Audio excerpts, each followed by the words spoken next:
നമസ്കാരം, എല്ലാവർക്കും ജിൽസ് കിച്ചണിലേക്ക് സ്വാഗതം. നമ്മുടെ സ്വഭാവത്തിലുള്ള ചില പാറ്റേണുകൾ നമ്മുടെ വിവാഹ ജീവിതത്തെയും നമ്മുടെ വ്യക്തി ജീവിതത്തെയും എങ്ങനെ ബാധിക്കുന്നു, അത് നമ്മുടെ ജീവിതത്തെ സഹായിക്കുന്നുണ്ടോ അതോ നമ്മുടെ ജീവിതത്തെ നമ്മൾ നശിപ്പിക്കുകയാണോ? ഇന്ന് നമ്മുടെ കൂടെയുള്ളത് അജയ്.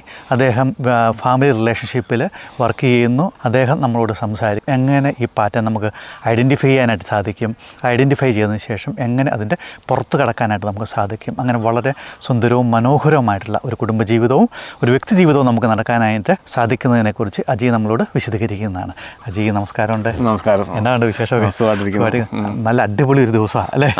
നല്ല ശാന്തസുന്ദരവും അതേപോലെ തന്നെ എന്താണ് നല്ലൊരു ബ്രീസൊക്കെ ഉള്ള ദിവസം അല്ലേ? അതെ, നല്ല വെയിലുണ്ട്, അത്യാവശ്യം തണുപ്പുണ്ട്, നല്ലൊരു നല്ല ഡേ ആണ് അല്ലേ? നമ്മുടെ കുടുംബജീവിതത്തിനായാലും വ്യക്തി ജീവിതത്തിനായാലും എല്ലാവർക്കും ഒരു പാറ്റേൺ ഉണ്ട് സ്വഭാവത്തിൽ. ആ പാറ്റേൺ നമ്മുടെ ജീവിതത്തെ എങ്ങനെ ബാധിക്കുന്നു? നമ്മുടെ ഇടപെടലുകളിൽ അല്ലെങ്കിൽ നമ്മുടെ സോഷ്യൽ ഇൻട്രാക്ഷൻസിൽ അല്ലെങ്കിൽ നമ്മുടെ പാർട്ട്ണറുമായിട്ടുള്ള റിലേഷൻഷിപ്പിൽ അല്ലെങ്കിൽ നമ്മുടെ സംസാരങ്ങളിൽ നമ്മൾ ജനറലായിട്ട് കാണുന്ന 3 പാറ്റേണുകളാണ് നമ്മുടെ റിലേഷൻഷിപ്പ് നന്നാക്കാനും അല്ലെങ്കിൽ അതിൽ പാളിച്ച വരുത്താനും കൂടുതൽ ഇമ്പാക്റ്റ് ചെയ്യുന്നത്. 1968 കാർപ്പൻ എന്നൊരു സൈക്കോളജിസ്റ്റ് ഇത് കൊണ്ടുവന്ന കൺസെപ്റ്റാണ്. നമ്മുടെ സോഷ്യൽ റിലേഷൻഷിപ്പിൽ നമ്മൾ ഓരോ കാര്യങ്ങളിൽ ഏത് സ്റ്റൈൽ ഓഫ് ഏത് സ്റ്റൈൽ ഓഫ് കൺസെപ്റ്റാണ് അല്ലെങ്കിൽ ഇൻട്രാക്ഷനാണ് നമ്മൾ എടുക്കുന്നതെന്നുള്ളതനുസരിച്ചാണ്. അപ്പോൾ നമ്മളൊരു ഡ്രാമയിലേക്ക് ഒരു ഡ്രാമ ട്രയാങ്കിൾ എന്ന കൺസെപ്റ്റാണ് നമ്മളിന്ന് ഇതിനെക്കുറിച്ച് നമ്മൾ മനസ്സിലാക്കുന്നത്. അപ്പോൾ ആ ഒരു ഡ്രാമ നമുക്ക് എങ്ങനെ മാനേജ് ചെയ്യാം, അല്ലെങ്കിൽ ആ ഡ്രാമയിലുള്ള എലമെൻറ്റ്സ് എന്താണ്, അപ്പോൾ ആ എലമെൻറ്റ്സ് എങ്ങനെ മാനേജ് ചെയ്യാം എന്നാണ് നമ്മൾ നോക്കുന്നത്. അപ്പം ഈ ഒരു ഡ്രാമയിൽ എന്തുകൊണ്ടാണ് ഈ ഡ്രാമ വളരെ നമ്മൾ ഈ ഡ്രാമയിൽ നിൽക്കുമ്പോൾ നമുക്ക് പ്രോബ്ലം സോൾവ് ചെയ്യാൻ ബുദ്ധിമുട്ടാണ്. അപ്പോൾ എപ്പോഴും നമ്മൾ ആ കീപ്പ് ഓൺ ഡ്രാമയിൽ അല്ലെങ്കിൽ ആ കംപ്ലൈനിങ്, ക്രിട്ടിസൈസിങ് അല്ലെങ്കിൽ ആ ഒരു കംപ്ലൈൻറ്റ് ബോക്സ് നമ്മളെ അലട്ടിക്കൊണ്ടിരിക്കും. അതുകൊണ്ട് നമുക്ക് സ്ട്രെസ്സായിരിക്കും. അപ്പോൾ ആ ഒരു സ്ട്രെസ്സ് നമുക്ക് എങ്ങനെ അവോയ്ഡ് ചെയ്യാം. അതുപോലെ തന്നെ സ്ട്രെസ്സ് നമ്മൾ ഓട്ടോമാറ്റിക്കായിട്ട് നമ്മൾ ഉണ്ടാക്കുന്നതാണ്. അതുപോലെ തന്നെ ഈ ഡ്രാമ ട്രയാങ്കിളിൽ നമ്മൾ ഒഴിവായി നിന്നാൽ അല്ലെങ്കിൽ ഇതിൽ നിന്ന് കുറച്ചും കൂടെ മാറി ചിന്തിക്കാൻ, അല്ലെങ്കിൽ ഈ ഡ്രാമ ട്രയാങ്കിൾ പെടാതെ അല്ലെങ്കിൽ അതിൽ നിന്ന് നമ്മൾ ആക്ട് ചെയ്യാതെ നമുക്ക് എങ്ങനെ ലീഡ് ചെയ്യാം, അല്ലെങ്കിൽ അതിനെക്കുറിച്ചുള്ള ബെറ്റർ ആയിട്ടുള്ള അണ്ടർസ്റ്റാൻഡിങ് അല്ലെങ്കിൽ നമ്മൾ അവയർനെസ് ആയി കഴിയുമ്പോൾ നമ്മുടെ കമ്മ്യൂണിക്കേഷൻ നമുക്ക് എങ്ങനെ എഫക്റ്റീവ് ആക്കാം. ആ കമ്മ്യൂണിക്കേഷൻസിൽ നമ്മൾ ചെറിയ ചേഞ്ചസുകൾ നമുക്ക് ഒരു ദിവസം കൊണ്ട് എല്ലാം ചേഞ്ച് ചെയ്യാൻ പറ്റത്തില്ല. അപ്പം ആ ഒരു ചേഞ്ച് എങ്ങനെ സ്റ്റാർട്ട് ചെയ്യാം, അതിനുള്ളൊരു ബിഗിനിങ് സ്റ്റെപ്പായിട്ടാണ് ഐ തിങ്ക് ദാറ്റ് വാട്ട് നമ്മൾ ഇന്നത്തെ ഈ ഒരു സെഷനിൽ നമ്മൾ കൊണ്ടുവരുന്നത്. അപ്പോൾ ആ ഒരു ഡ്രാമ ട്രയാങ്കിളിൽ 3 ഘടകങ്ങളാണ്. അപ്പം ഒന്നാമതായിട്ട് നമ്മളെല്ലാവരും ചിലർ ഭയങ്കര അതോറിറ്റേറ്റീവ് ആണ്, അല്ലെങ്കിൽ they are kind of judge, അല്ലെങ്കിൽ പ്രോസിക്യൂട്ടറായിട്ട് ബിഹേവ് ചെയ്യും. അപ്പോൾ ഒരു ജഡ്ജ് എന്താണ് ചെയ്യുന്നത്? അപ്പോൾ ജഡ്ജ് നീ ചെയ്തത് ശരിയല്ല, ഞാൻ ഇതാണ് ശരി, ഇതാണ് തെറ്റ്. അപ്പോൾ ആ ഒരു ജഡ്ജ്മെൻറ്റാണ്. അപ്പോൾ നമ്മുടെ റിലേഷൻഷിപ്പിൽ അല്ലെങ്കിൽ നമ്മുടെ ഇൻട്രാക്ഷൻസിൽ നമ്മൾ ആ ഒരു ജഡ്ജ് അല്ലെങ്കിൽ ആ ഒരു പ്രോസിക്യൂട്ടർ മൈൻഡ് സെറ്റ് കൊണ്ടുവരുമ്പോൾ നമ്മൾ എന്താ സംഭവിക്കുന്നത്? എപ്പോഴും മറ്റേ ആൾ ജഡ്ജ് ചെയ്തുകൊണ്ടേയിരിക്കും. നമ്മൾ ഒരിക്കലും കറക്റ്റ് ചെയ്യാൻ നോക്കുന്നില്ല, മറ്റേ ആൾ തെറ്റ് അല്ലെങ്കിൽ ശരി, ഈ രണ്ടെണ്ണം നമ്മൾ നോക്കുന്നുള്ളൂ. അപ്പം ഒരാൾ തെറ്റ് ശരി എന്നുള്ള അപ്പം ഒരാളുടെ ശരി, ആ ശരിയിൽ നമ്മൾ മുമ്പോട്ട് പോകാൻ നോക്കുന്നു. ഒന്ന്. രണ്ടാമതായിട്ട് ആ ജഡ്ജ്മെൻറ്റിൽ ഞാൻ ശരി, നീ തെറ്റ്. Okay, correct. അപ്പോൾ ആ ഒരു ഞാൻ ശരി തെറ്റ് എന്ന് പറയുന്നത് നമ്മൾ കഴിഞ്ഞ പ്രാവശ്യം വീഡിയോയിൽ പറഞ്ഞ കാര്യമുണ്ട്. അതായത് ഇൻ ദാറ്റ് മീൻസ് നമ്മൾ ചെയ്യുന്നത് ആ തെറ്റ് എന്ന് പറയുമ്പോൾ I am devaluing you are wrong. അപ്പോൾ ആ ഒരു കൺസെപ്റ്റിലേക്കാണ് നമ്മൾ പോകുന്നത്. അപ്പോൾ നമ്മൾ ആ ജഡ്ജ് ചെയ്യുമ്പോഴത്തേക്കും ഞാൻ വലുത്, നീ ചെറുത്. അതെ.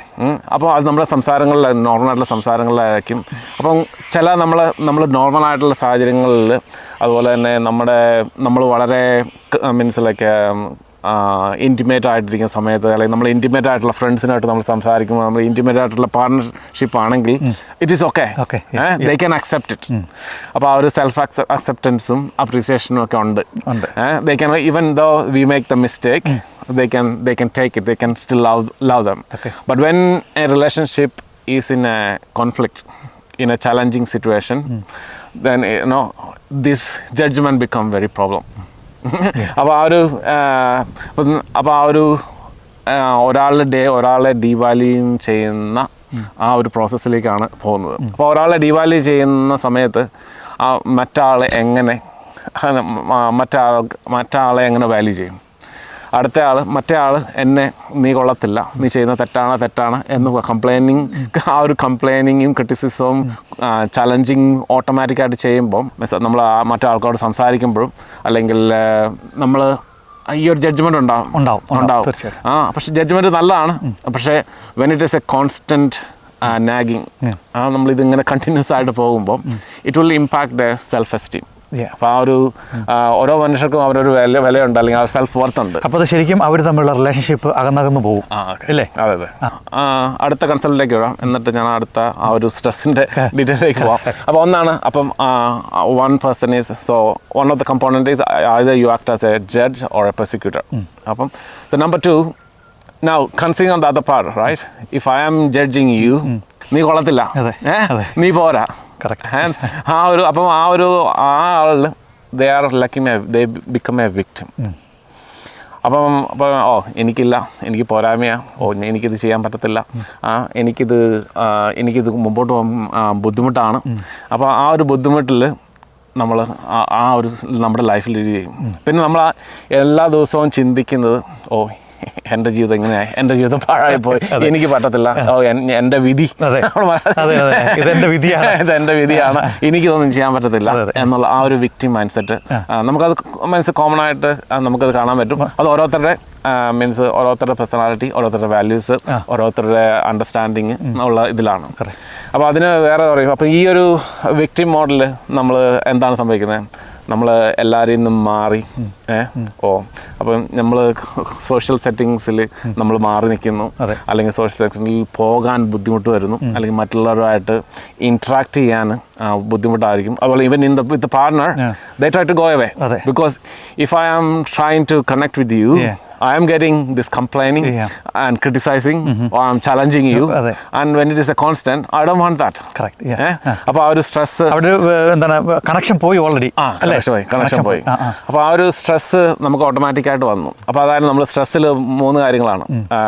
either we fight for it, അതാണ് നമ്മൾ റിലേഷൻഷിപ്പ് ഫൈറ്റിംഗ് ഉണ്ടാകുന്നത്, അല്ലെങ്കിൽ ആർഗ്യുമെൻറ്റ്സ്, ആർഗ്യുമെൻറ്റ്സ് അല്ലെങ്കിൽ ആങ്കർ, ആ ഒരു കാര്യങ്ങളിലേക്ക് പോകണം. അപ്പം സ്ട്രെസ്സിൽ അതാണ് നമ്മൾ either we fight or we flight. Flight means we run away, okay, or we stop. Okay, so that means we are freeze. We are in a freeze mode. Freezing എന്ന് വെച്ച് കഴിഞ്ഞാൽ നമുക്ക് പലയിടത്തും കാണാനായിട്ട് സാധിക്കും. ഇപ്പം എന്തുമാത്രം കേട്ടാലും മിണ്ടാണ്ടിരിക്കുക, തലകുമ്പിട്ടിരിക്കുക, അല്ലേ? അതൊരു ഫ്രീസിംഗ് ആണ്. പക്ഷെ അവർക്ക് എക്സ്പ്രസ് ചെയ്യാനും പറ്റുന്നില്ല, അവരൊരിക്കലും ഗ്രോ ചെയ്യുന്നില്ല, റിലേഷൻഷിപ്പും ഗ്രോ ചെയ്യുന്നില്ല, പേഴ്സണൽ ഗ്രോത്തും അവിടെ നടക്കുന്നില്ല, അല്ലേ? Just finish the life. നമ്മൾ ജീവിതത്തിൽ സ്റ്റക്കായി, അല്ലെങ്കിൽ സ്റ്റാഗ്നന്റ് ആയി, അല്ലെങ്കിൽ there is no hope. നമുക്കൊന്ന് രക്ഷപ്പെടാനായിട്ട് പറ്റുന്നില്ല. നമുക്ക് ജീവിതം തിരിച്ചു പിടിക്കണം അവിടെയൊക്കെ, അല്ലേ? ഈ 3 സിറ്റുവേഷൻ നമുക്ക് നമ്മുടെ ജീവിതം തിരിച്ചു പിടിക്കണം. അപ്പോൾ ഈ 3 സിറ്റുവേഷനിൽ നമ്മൾ either we are whether we are fighting hard, that is a stress. Stress and not unhappy, that's also unhappy, അല്ലേ? അപ്പോൾ ആ ഒരു നമുക്ക് സന്തോഷമില്ല. അപ്പോൾ നമ്മൾ ഫ്ലൈ അവേ ചെയ്താലും സന്തോഷമില്ല, പിന്നെ അത് ഫ്രീസ് ആയാലും സന്തോഷമില്ല. പക്ഷെ ഇവിടെയെല്ലാം നമുക്ക് സന്തോഷം തിരിച്ചു പിടിക്കണം. അപ്പോൾ അതാണ് നമ്മൾ നമ്മൾ വിക്ടിം മൈൻഡ് സെറ്റ് ആകുമ്പോൾ നമ്മൾ ഈ ഒരു ഇതിലേക്ക് ഓട്ടോമാറ്റിക്കായിട്ട് പോവുകയാണ്. അപ്പോൾ അതാണ്. അപ്പോൾ ആ ഒരു വിക്ടിംസ് പിന്നെ നമ്മൾ ലൈഫിലെ ജീവിത സാഹചര്യങ്ങളിൽ ഉണ്ടായ ഓരോ സിറ്റുവേഷൻസ് നമ്മൾ പറയും അതൊരു വിക്ടിമായി. അപ്പോൾ ആ വ്യക്തി നമ്മുടെ മനസ്സിൽ പല ഇമോഷൻസ് ക്രിയേറ്റ് ചെയ്തിട്ടുണ്ട്, അല്ലെങ്കിൽ നമുക്കൊരു എക്സ്പീരിയൻസ് ക്രിയേറ്റ് ചെയ്തിട്ടുണ്ട്. അങ്ങനെയും ആൾക്കാർ ഫ്രീസായി നിൽക്കാം. അപ്പോൾ ആ ഒരു എക്സ്പീരിയൻസ് ആയതുകൊണ്ട് ആ ഒരു ട്രോമ അവരുടെ മനസ്സിൽ ക്രിയേറ്റ് ചെയ്തു, അല്ലെങ്കിൽ അവരുടെ ഇമോഷൻസിൽ അത് ഇങ്ങനെ ബിൽഡായി നിൽക്കുന്നത് കൊണ്ട് അത് നമ്മൾ റിലീസ് ചെയ്യാതെ ഇരിക്കുന്ന സമയത്താണ് നമ്മളിങ്ങനെ ഫ്രീസ് മോഡിൽ, അല്ലെങ്കിൽ നമ്മൾ വിക്ടിം മോഡിൽ നമ്മൾ ആ ട്രോമയും കൊണ്ട് ഇങ്ങനെ പോയിക്കൊണ്ടിരിക്കും. അപ്പോൾ നമ്മൾ ട്രോമ എന്ന് പറയുമ്പോൾ നമ്മൾ വളരെ സിമ്പിളാണ്, നമ്മൾ ട്രോമ ആ വാക്ക് പറയുമ്പോൾ സിമ്പിളാണ്. പക്ഷേ എല്ലാവർക്കും കഴിഞ്ഞ വീഡിയോ പറഞ്ഞ പോലെ ആ ഒരു appreciation, they also want love, they want connection, they all feel valued, or they want bond, they have a worth, also they have identity. അപ്പോൾ ഈ കാര്യങ്ങൾ you are not satisfying when you are a victim. നമ്മളൊരു fear ആണ്, നമുക്ക് പേടിയാണ്. അപ്പോൾ ഇത് നമ്മൾ എസ്പെഷ്യലി വിക്ടിമിൽ നമുക്കിത് ഇങ്ങനെ ചെയ്താൽ പ്രശ്നമാകുമോ, അങ്ങനെ ചെയ്താൽ പ്രശ്നമാണോ, already you getting the criticism. അപ്പോൾ ഇങ്ങനെ ചെയ്താൽ പ്രശ്നമാണോ അല്ല അങ്ങനെ ചെയ്താൽ പ്രശ്നമാണോ എന്നുള്ള ആ പേടി കൊണ്ട് നമ്മൾ ആ ഫ്രീസ് മോഡിലേക്ക് പോകും. അതുപോലെ തന്നെ നമ്മൾ ആ ഒന്നും ചെയ്യാതെ, നമ്മൾ അതിനൊരു മാനേജ്മെൻറ്റ് ചെയ്യാതെ, അല്ലെങ്കിൽ അത് നമ്മൾ എക്സ്പ്രസ് ചെയ്യാതെ, അല്ലെങ്കിൽ അതിൽ നമുക്ക് മോചനം ഇല്ലാതെ നമ്മൾ ലീഡ് ചെയ്യും. അപ്പോൾ അതാണ് victim mind set. Rescuer mind set. നമ്മൾ ഒത്തിരി പേര് നമ്മളെ സഹായിക്കുന്നുണ്ട്. അപ്പം പക്ഷേ സഹായിക്കുന്ന ചിലർക്ക് ആ സഹായം ആവശ്യമില്ല. അപ്പോൾ അതിനാണ് നമ്മളിപ്പോൾ ഈവൻ ഒരു കോച്ചിങ് അറ്റ്മോസ്ഫിയറിൽ നമ്മൾ പറയും, നമ്മൾ who is ready to work, there only we can help. If you are allowing me to seek help, അല്ലെങ്കിൽ you are allowing to take a next step, then you can take somebody for a help. Otherwise ഞാൻ എന്ത് പറഞ്ഞാലും ജിൽസ് കുറേയൊക്കെ ഇങ്ങനെ കേൾക്കും, എന്തൊക്കെയോ പറയുന്നുണ്ട്, പക്ഷേ ആവശ്യമില്ല. അപ്പോൾ റെഡിയല്ല, ഞാൻ റെഡിയല്ല. ഇഫ് ആ ഒരു ആവശ്യകത അവനോനുണ്ടായാലേ ഇത് കാര്യമുള്ളൂ. അപ്പോൾ ആ ഒരു റെസ്ക്യൂർ ആയിട്ട് ചിലർ ജീവിക്കുന്നുണ്ടായിരിക്കാം. അല്ലെങ്കിൽ ആ റെസ്ക്യൂറിൽ ചിലപ്പം അവരവരുടെ നീഡുകൾ അവർ സെർവ് ചെയ്യുന്നില്ലായിരിക്കാം. അപ്പം ആ നീഡുകൾ അല്ലെങ്കിൽ അവരവരുടെ ആവശ്യങ്ങളിൽ അവർ ഫോക്കസും ചെയ്യുന്നില്ലായിരിക്കാം. അപ്പോൾ ആ ഒരു മൈൻഡ് സെറ്റിൽ വരുമ്പം നമ്മൾ still you are not growing, ആ ഒരു എക്സ്പാൻഷൻ ഇല്ല, അല്ലെങ്കിൽ ഇതാണ് ചെയ്യുന്നത്. അപ്പം നമ്മൾ ജനറലായിട്ട് നമ്മൾ സഹായിക്കുമ്പോൾ അവർക്ക് അത് ആവശ്യമാണോ, അത് ആവശ്യമാണോ, അല്ലെങ്കിൽ നമ്മൾ മാർക്കറ്റിങ്ങിൽ പോകുമ്പോൾ പറയും ഇതാണ് ഐഡിയൽ ക്ലയൻ്റ് ആണ്, അവർക്കിത് ഇതൊരു പ്രോബ്ലം ആണോ, ആ ഒരു പ്രോബ്ലം ആൻഡ് സൊല്യൂഷൻ, ആ ഒരു സൊല്യൂഷൻ അവർക്കിത് കറക്റ്റായിട്ടുള്ള സൊല്യൂഷനാണോ എന്നുള്ളത് നമ്മൾ ആദ്യമേ തിരിച്ചറിയാം. അപ്പം വെറുതെ നമ്മളെല്ലാവരും റെസ്ക്യൂ ചെയ്യേണ്ട കാര്യമില്ല, പക്ഷേ it's also their responsibility to do it. But നമ്മൾ റെസ്ക്യൂ ചെയ്യേണ്ട സമയങ്ങളുണ്ട്. അപ്പം like instead of rescuing we need to care. അപ്പോൾ നമ്മളിപ്പോൾ ഈ ഒരു ഡ്രാമ ട്രയാങ്കിളുടെ 3 വശങ്ങൾ പറഞ്ഞു. ഇതിൽ നിന്ന് എങ്ങനെ പുറത്തു ചാടാന്നുള്ളതും കൂടെ ക്വിക്കായിട്ട് ഇതിലേക്ക് കിടക്കാം. അതായത് നമ്മൾ ഈ അവസാനം പറഞ്ഞ സംഭവമായിരുന്നു, നമ്മൾ റെസ്ക്യൂർ ചെയ്യാതെ അവരെ കെയർ ചെയ്യുക. അപ്പോൾ കെയർ ചെയ്യാന്ന് വെച്ചാൽ നമ്മൾ അവരെ കെയർ ചെയ്യുമ്പം അവർക്കൊരു ഓപ്പൺ അപ്പ് ചെയ്യാനുള്ള ഇത് ചെയ്യാം, സ്പേസ് കൊടുക്കാം. അല്ലെങ്കിൽ അവരുമായിട്ട് കണക്ട് ചെയ്യുമ്പം അവരുടെ റിയൽ പ്രോബ്ലം എന്താണെന്നുള്ളത് നമ്മൾ കണക്ട് ചെയ്യാൻ പറ്റും. അപ്പോൾ അതനുസരിച്ച് when they are ready, if they want, we can help them. നമ്മൾ അവരെ പുഷ് ചെയ്യുന്നില്ല, അവരും ആ ഒരു പ്രഷർ എടുക്കുന്നില്ല. അപ്പം ചില കാര്യങ്ങൾ നമ്മൾ സമയം കൊടുക്കണം. അപ്പോൾ ആ ഒരു മൈൻഡ് സെറ്റ് ആണ്. അപ്പം നമ്മൾ ഈ ഒരു റെസ്ക്യൂറിൽ നിന്ന് നമ്മൾ കെയറിങ് ഇതിലേക്ക് പോവാം. നമ്മൾ ജഡ്ജ് ചെയ്യുമ്പം നീ അങ്ങനെയാണ് ഇങ്ങനെയാണ് എന്ന് പറയുമ്പം സാധാരണ ആൾക്കാർക്ക് അത് ഇഷ്ടപ്പെടാറില്ല. അപ്പോൾ അതിന് പകരം മീൻസ് അതിന് 3 തലങ്ങൾ പറഞ്ഞാൽ, ഒന്ന് ബീങ് നാസ്റ്റി. അപ്പം ഈ നാസ്റ്റി എന്ന് വെച്ചാൽ അത് എക്സ്ട്രീമാണ്. അപ്പം പുഷിങ് ഹാർഡാണ്, അല്ലെങ്കിൽ ടു മച്ച് ഫൈറ്റ് ആണ്, അല്ലെങ്കിൽ നമ്മൾ എന്നാ പറയുന്നത്, നമ്മൾ പ്രഷറൈസ് ചെയ്യാണ്, അല്ലെങ്കിൽ ഫോഴ്സ് ചെയ്യാണ്. പക്ഷെ അതില്ലാതെ നമ്മൾ വേറൊരു സംഭവമാണ് നൈസ്, ടു നൈസ്. സംഭവം നൈസാണ്, ബട്ട് നമ്മളുടെ ആൾക്കാർ ടു നൈസാണ്. അപ്പോൾ നമ്മൾ നൈസായിട്ട് ഇരിക്കുമ്പോൾ ഇറ്റ്സ് നോട്ട് ഗെറ്റിംഗ് ഡൺ. അപ്പോൾ അതിന് ഇടയ്ക്കുള്ള സ്ഥലമാണ് ബീങ് അസർട്ടീവ്. അപ്പം നമ്മൾ even being considering being nice and also being not being nasty. അപ്പോൾ ആ ഒരു മിഡിൽ പോയിന്റിൽ നമ്മുടെ കമ്മ്യൂണിക്കേഷൻസ് എഫക്റ്റീവായിട്ടുള്ള ആ ഒരു അസർട്ടീവ്നെസ് നമുക്ക് ചെയ്യാൻ പറ്റുമെങ്കിൽ അതിൽ നമുക്ക് ആ ഒരു ജഡ്ജ്മെന്റിൽ നിന്ന് മാറി നിൽക്കാം. അതുപോലെ തന്നെ നമ്മൾ we are not forcing, but we also telling what is best to do or in a better way to do. അപ്പം കോമൺലി ആ ഒരു അക്സെപ്റ്റൻസ് വരും, കോമൺലി ആ ഒരു അഗ്രിമെന്റിൽ നമുക്കത് ചെയ്യാൻ പറ്റും. അപ്പം ജഡ്ജില്ലാതെ even how can we be communicate effectively with assertiveness, not being nasty, അല്ലെങ്കിൽ not being too nice. Okay, അപ്പം അതാണ് വിക്ടിം എന്ന് പറയുന്നത്. നമ്മൾ ഹൈഡ് ചെയ്യുകയാണ് ചെയ്യുന്നത്. വിക്ടിമിൽ നമ്മുടെ ഇമോഷൻസ് ഹൈഡ് ചെയ്യുകയാണ് ചെയ്യുന്നത്.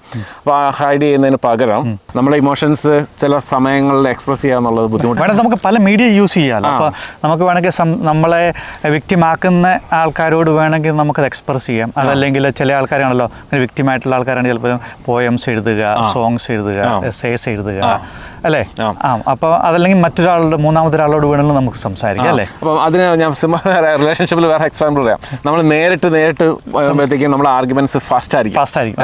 So but if you are making A phone call, or if you are leaving a message, or if you are leaving a voice message, right, then there is no argument. Covering നമ്മുടെ ആ ഒരു filter അല്ലെങ്കിൽ നമ്മുടെ ഒരു fear നമ്മൾ കുറേയെങ്കിലും ഇത് ചെയ്യണം. അതിനാണ് നമ്മൾ പറയുന്നത്, നമ്മളിപ്പോൾ ഈവൻ അങ്ങനെ എക്സ്പ്രസ് ചെയ്യാൻ, അതായത് ഡയറക്റ്റ് പാർട്ട്ണറിനോട് എക്സ്പ്രസ് ചെയ്യാൻ പറ്റാതെ ദേ സ്റ്റാർട്ട് ഡു ദ ജേർണലിംഗ്, അല്ലെങ്കിൽ ഡയറി എഴുതുക. അപ്പം അല്ലെങ്കിൽ എഴുതി ഈവൻ വേറെ ഇമോഷൻസ് നമ്മൾ എഴുതി ഒരു പേപ്പറിൽ എഴുതി കത്തിച്ചു കളഞ്ഞാലും, so at least they are relieving they getting because that release is important. അതുവരെ നമ്മളിങ്ങനെ സ്ട്രെസ് ഇങ്ങനെ ഹോൾഡ് ചെയ്യുകയാണ്, അല്ലെങ്കിൽ ആ ഒരു ഇൻറ്റേർണൽ ഫയർ, ആ ഇമോഷൻസ് ഹോൾഡപ്പ് ചെയ്ത് നമ്മൾ അത് മറ്റ് അസുഖങ്ങളിലേക്ക് വരുത്തും. അതുപോലെ തന്നെ ഒന്നെങ്കിൽ ഫിസിക്കൽ എയിൽമെൻറ്റ്സ് വരും, അല്ലെങ്കിൽ ആ ഒരു ഡിപ്രഷൻ, ആൻസൈറ്റി. അതാണ് ഇപ്പോഴത്തെ നമ്മുടെ മെൻ്റൽ ഹെൽത്തിൽ നോക്കിയാൽ ഏറ്റവും കൂടുതലുള്ള കേസുകൾ. അപ്പോൾ ഇപ്പം ഈ ഒരു ഇതിൽ 3 കാര്യങ്ങൾ നമ്മൾ ശ്രദ്ധിച്ചാൽ ഡ്രാമയിൽ പെടാതെ ആ ഡ്രാമയിൽ മാറി നമ്മളെ ഒരു വിന്നർ സൈക്കിളിൽ നമ്മൾ ലീഡ് ചെയ്താൽ നമുക്ക് എഫക്റ്റീവായിട്ട് നമ്മുടെ റിലേഷൻഷിപ്പ്, നമ്മുടെ കമ്മ്യൂണിക്കേഷൻസ് നമുക്ക് ലീഡ് ചെയ്യാൻ പറ്റും. അപ്പോൾ നമ്മുടെ ജീവിതത്തിൻ്റെ ലക്ഷ്യങ്ങളിൽ ഒന്നെന്ന് പറയുന്നത്, പ്രധാനപ്പെട്ട ലക്ഷ്യം എന്ന് പറയുന്നത് സന്തോഷമായിട്ട് ജീവിക്കുക എന്നുള്ളതാണ്. ആ സന്തോഷമായിട്ടുള്ള ജീവിക്കാനുള്ള നമ്മുടെ പ്രയാണത്തിൽ നമ്മൾ പലപ്പോഴും ഈ ഡ്രാമ ട്രയാങ്കിളിൽ പെടാറുണ്ട്. നമുക്ക് പുറത്ത് ചാടാനായിട്ട് ബുദ്ധിമുട്ടാണ്. അപ്പം അജയ് പറഞ്ഞതിൻ്റെ പല പാറ്റേൺസാണ്, 2-3 പാറ്റേൺസ് പറഞ്ഞു. ആ പാറ്റേൺ നമ്മൾ തന്നെ മനസ്സിലാക്കാനായിട്ട് നമ്മൾ ശ്രമിക്കുക. നമ്മൾ ഏത് പാറ്റേണിൽ പെട്ടാണ്, നമ്മൾ ജഡ്ജാണോ, വിക്ടിമാണോ, അതോ ഈ വേറെ മൂന്നാമതെന്ന് പറഞ്ഞാൽ വിക്ടിം അല്ലെങ്കിൽ റെസ്ക്യൂർ ആണോ, അത് മനസ്സിലാക്കിയതിന് ശേഷം അതായിരിക്കരുത് നമ്മുടേത്. അതല്ലെങ്കിൽ നമുക്കതങ്ങനെ സൊല്യൂഷൻ കണ്ടെത്തി അതിൽ നിന്ന് പുറത്തിയാടി ഒരു അടിപൊളി ലൈഫ് നമുക്കെങ്ങനെ തീർക്കാനായിട്ട് നമുക്ക് സാധിക്കും. അതിനായിട്ട് നിങ്ങൾക്ക് തന്നെത്താനെ ഇത് ചെയ്യാം. അത് നിങ്ങളെ കൊണ്ട് തന്നെ ചെയ്യാൻ പറ്റിയില്ലെങ്കിൽ തീർച്ചയായിട്ടും നിങ്ങൾക്ക് അജയെ കോൺടാക്റ്റ് ചെയ്യാം. അജയുടെ ഫോൺ നമ്പർ നമ്മൾ കൊടുക്കും. നിങ്ങൾക്ക് എല്ലാവർക്കും നല്ലൊരു ദിവസം ആശംസിക്കുന്നു. Thank you. നമസ്കാരം. Thank U.